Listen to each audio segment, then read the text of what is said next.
Hey guys, my name is Nicolette Electra. Welcome back to another video. Today we're going to be continuing my series about the 12 things that I've learned in my 12 years of doing photography.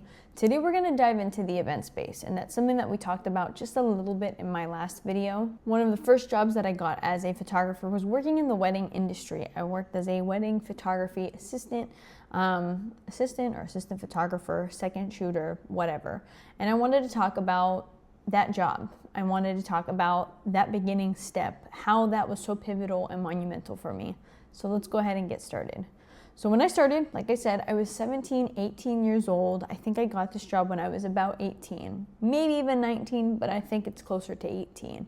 And when I started, I was using auto. That was my main thing. I was using auto on my camera and all the settings, and cool, that was it. I remember I started, and when I started, they were telling me, hey, you have to use flash. Like, we're using flashes for weddings and events and so forth. So we're going to teach you how to use flashes. At the time, I didn't own a flash. I would go to their photo shoots and I would use their cameras, I would use their flashes, all of their gear, just to ensure that everything was working according to plan, pretty much.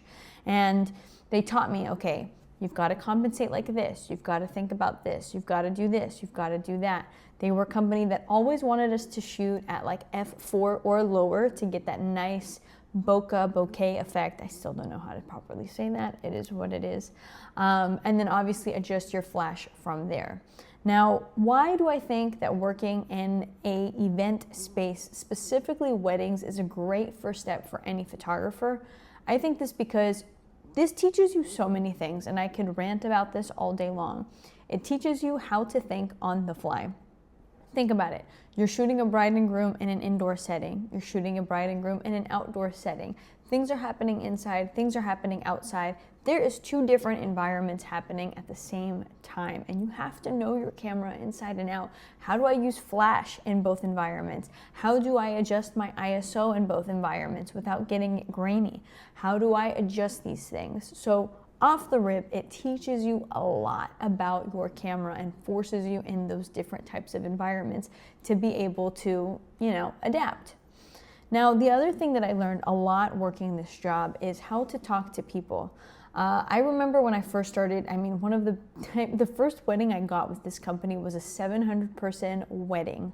700-person, it was massive, and I remember being like, what the F, like, this is what weddings look like here. Even Whataburger showed up, and they had like Whataburger at the end of the night. They even had like oh my god, what are they called? An acrobat, like hanging. I was like, what is happening here? But with that said, I was forced to talk to these people. I thought I was just there to take pictures, bride and groom here and there, fly on the wall vibe. Far from it. I remember the owner had told me, like, hey, you have to go out there and like take pictures of all the guests. And I was like, okay, click. No.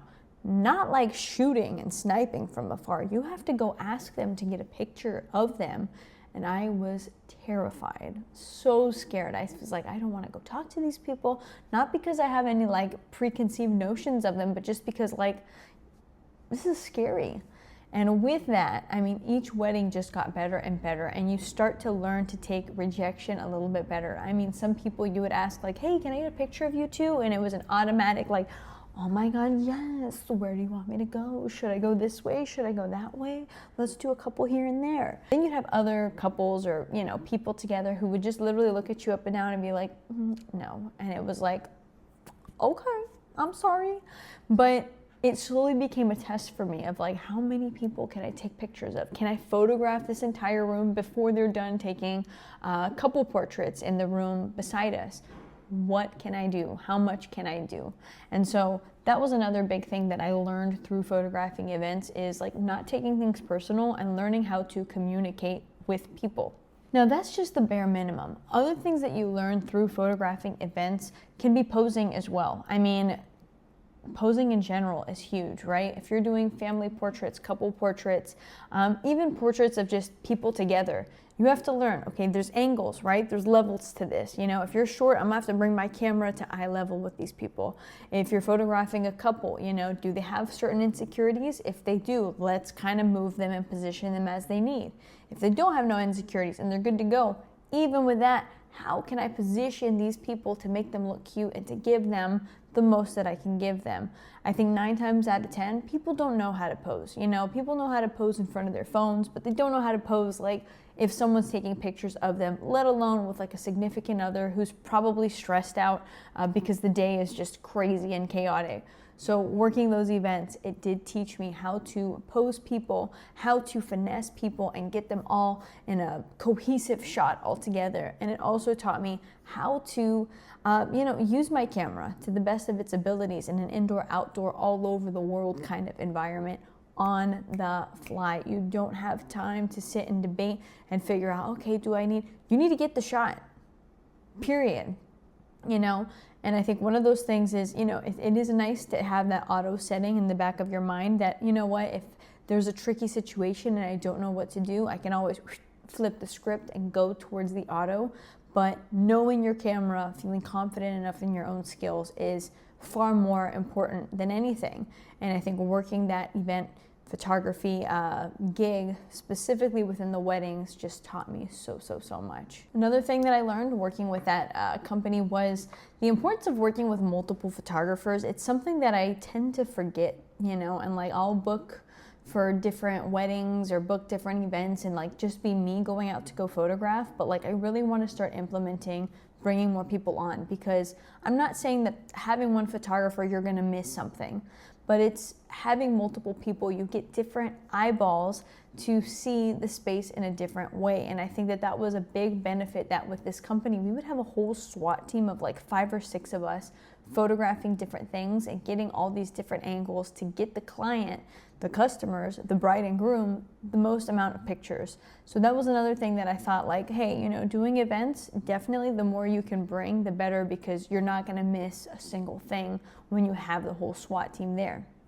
Now let's talk about the pressures of photographing live events and how it ties into having your whole SWAT team there. When you have your whole SWAT team there, you almost can guarantee that you're going to get every single shot that you need to get. But when you're there by yourself, sometimes there is a little bit of stress of, am I going to get everything that I need to get, in this live event that only happens one time. I will tell you that working in events and having done thousands of them at this point, you do develop a bit more of a confidence the more that you do it. But when you first start out, it is very stressful. And I know that I have a lot of people that'll ask me, they're like, oh, you do weddings? Like, isn't that like so stressful? Isn't that so difficult? Da, da, da. And in my mind, I'm thinking, not really. Like I'm not sitting here stressed or pressed that, oh man, it's a wedding. Oh my gosh. It's like, because every event essentially that you shoot is a one-day thing. It's not something that you can go home in the evening and say, okay, I'm going to reshoot this. I can't reshoot anything. But I think the more reps that you get in, whether it's as a second shooter or a primary shooter, the more comfortable you do get. And that's something that I also learned, again, through photographing these events. So hopefully that's interesting for you guys. Hopefully that breakdown kind of makes you feel a little bit more confident and comfortable, especially if you're moving into becoming a photographer and trying to consider what avenue to take.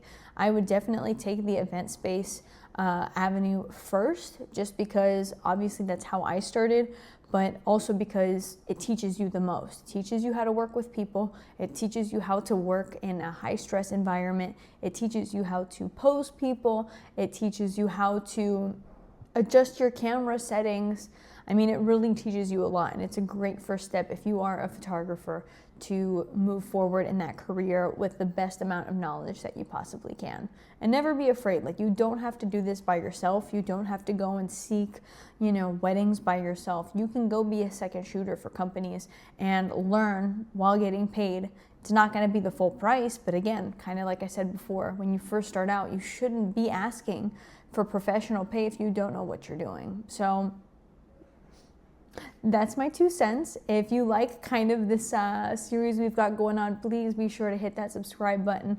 I will be back with another part to this 12-part series coming soon. So yeah, looking forward to seeing you guys in the next video. Bye.